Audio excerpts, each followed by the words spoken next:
Here we are at the Mendocino Film Festival. We're here to interview Kay Ray, who is here with her film Lady Be Good, a wonderful film about women instrumentalists in the jazz scene in the 30s, 40s, something like that? Starting in the 20s. Starting in the 20s, yeah. Okay.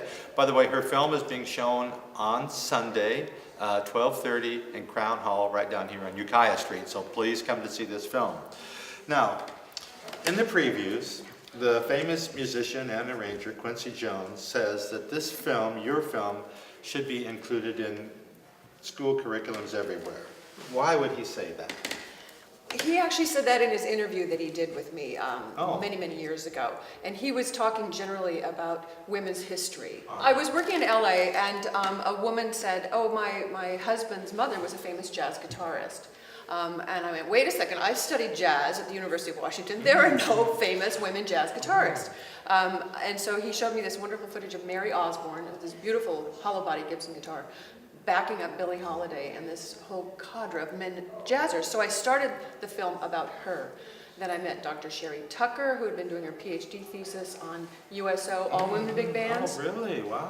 And she said, oh, well, you need to meet all these women that played with Ada Leonard's big band, Ina Ray Hutton's big band, Joy Kaler's big band, and it kept going on and on and on. So the story kept going and had to write more grants, to get more funding, to go out and shoot, and everyone's been paid along the years except for me.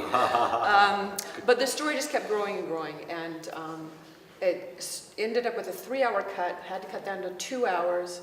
I tested that out at places like Columbia, Rutgers, North Carolina universities, and then cut it down to the existing 80-minute length, which seems to be working. Well, another question I had was really about some of the challenges that you meet, or that you met as you're filming and finding all this old footage. Could you talk a little bit about that process?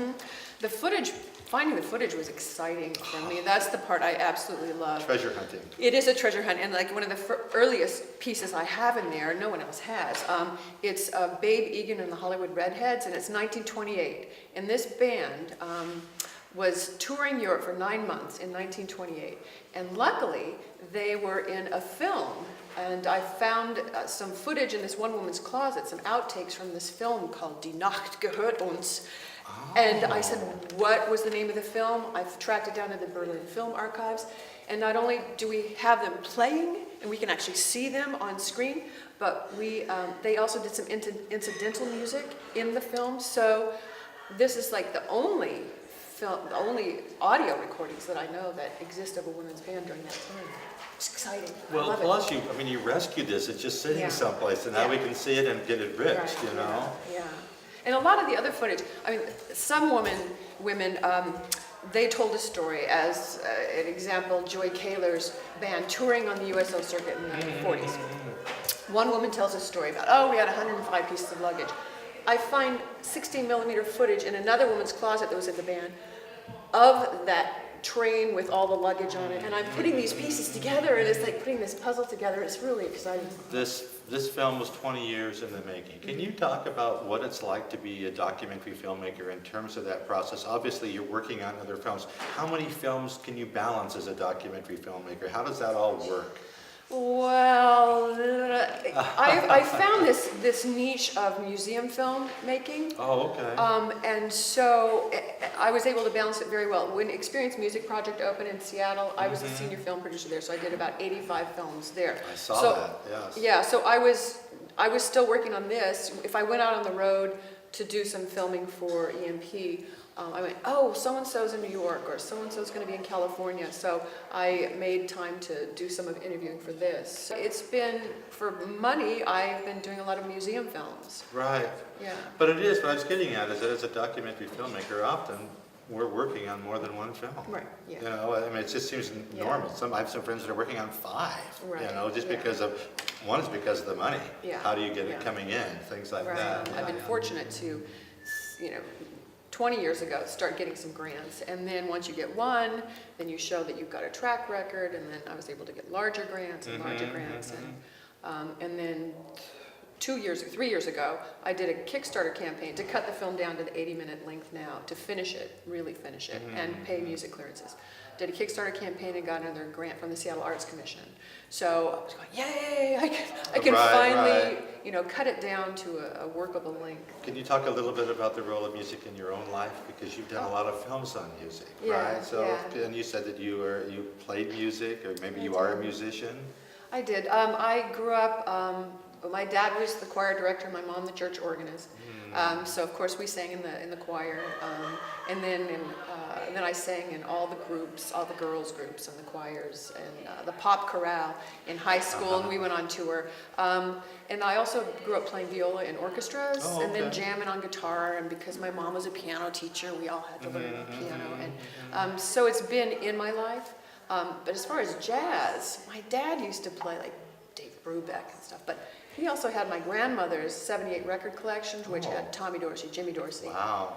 And then my dad had some too, so now I have those collections, and so I still have a Victrola. And, cool. You know, and so also when I went out finding audio recordings, I was able to find some of these women audio recordings on 78s, and then I recorded it, so therefore I own the production rights. Oh, is that right? Oh, that's Yeah. because they're so old. Is that it? Right. Oh, wonderful. And out of print. Right. A little symphony in Seattle just asked me if I would play with him, and I haven't played, you know, in a symphony for 40 years, so I'm excited to get back into it. And you have the right outfit. I The love black. this. Yeah, totally. Well, and you did a film on Hendrix, which I haven't seen, right? I did about 7 films on Hendrix. No way, really? When Experience Music Project opened, it was supposed to be a Hendrix musical. Oh. So they had the Hendrix Gallery, and so when we opened, it was like Hendrix, it's called Swing in London, it was Hendrix at Monterey, and because Paul Allen, it was his museum, he had a lot of this footage, so I didn't have to worry about music clearances. Nice. Well, we're very lucky to have Kay Ray here, and her film, Lady Be Good. It's an important film. We all have to see this film. Thanks, John. Okay, thank you. Thanks.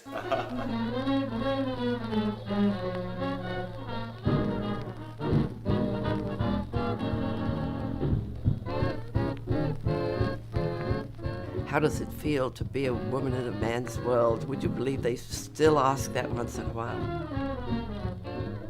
He says, I'm going to tell you in front now that I really had to talk you up because the guy who's in charge of the state didn't want you because you're female. Had never heard me play a note now. Didn't know whether I had the ability or not, but he didn't want me principally because I was female. You had to prove yourself. A man is accepted until he proves himself that he's not good, whereas a woman, you have to prove yourself to be accepted. Fellows say, gee, you're really good for a bunch of girls. Oh, thank you. You know, you're pretty good for a bunch of guys. He would follow me around. He'd say, you know, you keep playing so good every night. I heard that girls have a period and they get kind of cramps and things. I said, Johnny, I play better when that happens. He said, you're going to be rejected because you're a woman and you're black. That's 2 strikes against you. And he says, and then you're playing jazz. That's 3. When you know the history of the music and you know from whence it came and the people and some of the characters that were involved in creating and perpetuating the music and the ups and downs that the art form itself has gone through, and you parallel it with the social climate of its various eras, not only does it make you proud, but it's a part of a long story, one that started way before you got here, and one hopefully that will continue way after you're gone. The thing about jazz history is we need to look at all the players. We need to have everything on the table if we're going to appreciate the fullness, richness, the diversity that exists in jazz. It's a reflection of American culture. No one should be left out.